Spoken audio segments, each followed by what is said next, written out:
it's been really interesting. When the pandemic started, me and my wife had to make a decision. We now have a 3-year-old child, and with schools closing down, suddenly our child was at home, and one of us had to decide what we were going to do. And I've always been an entrepreneur, and I was working on different projects. But we in the US, you don't have universal healthcare. And that's in a pandemic. That's really important.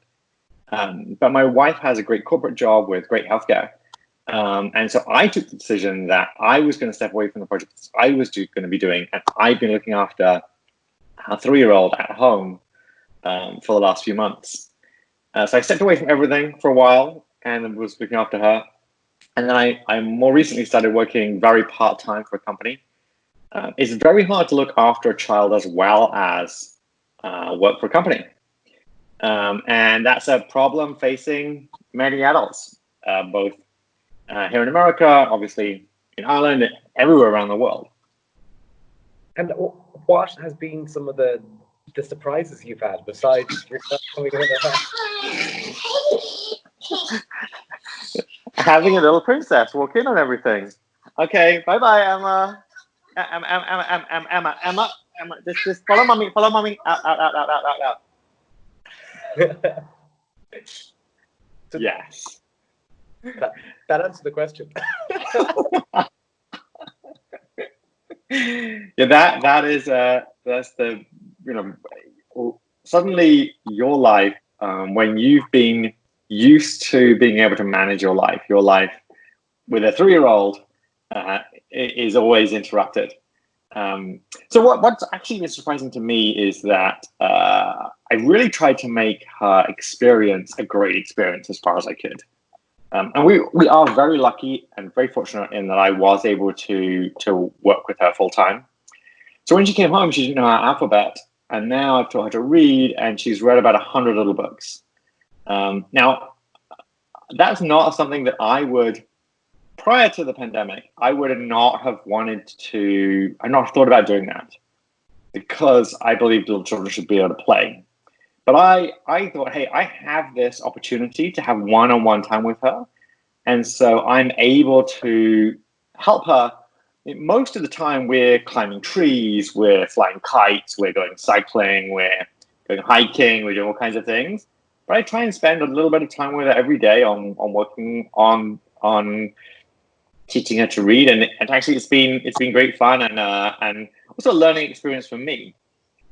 So I'm used to working with business teams and hiring motivating employees to make things happen.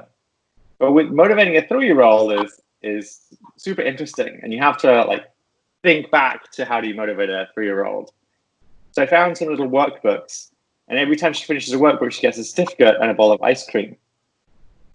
So she knows she's working towards the ice cream, and that is the key motivator for her. And if she tries hard, then she'll get a chocolate biscuit at snack time. So she's motivated by chocolate biscuits and ice cream.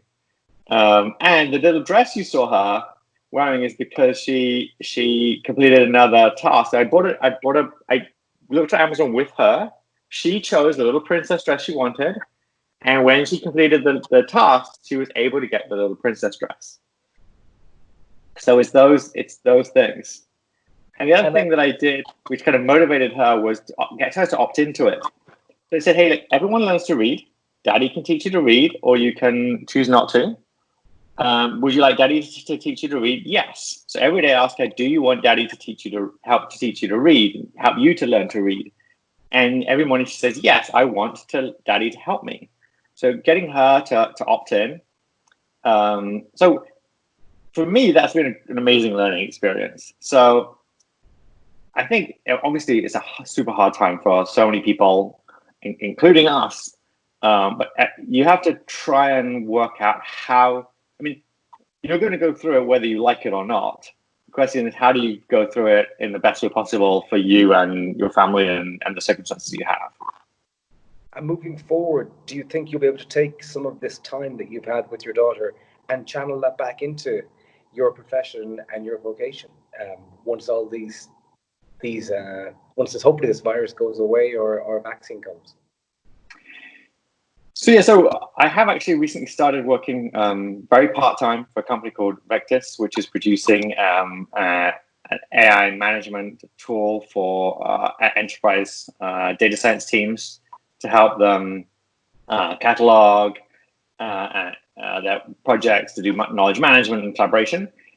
And I think what I've learned is that it really just doubles down on what you know, in that if you have great time where you can really focus on achieving things, spend that time and be really focused on that, whilst also it's kind of also highlighted the importance of having that quality time with my family, and being able to say, when I'm with my family, I'm not goofing off doing nothing. I'm like, okay, what do we want to do as a family? What do we want to achieve? What fun things do we want to do? And really kind of push me to say, okay, how am I going to make the most of the life that I have? And I think, obviously, in a pandemic, you see so many people getting ill or unfortunately dying. You realize just how important and fragile life is, and you need to live to the max to it, whether it's with your work or whether it's your home life. And for America, coming towards an election, what do you think is needed to get the economy rolling, but also maybe a different political approach? Because things haven't really been working. We've seen a lot of division over the last few months during this time.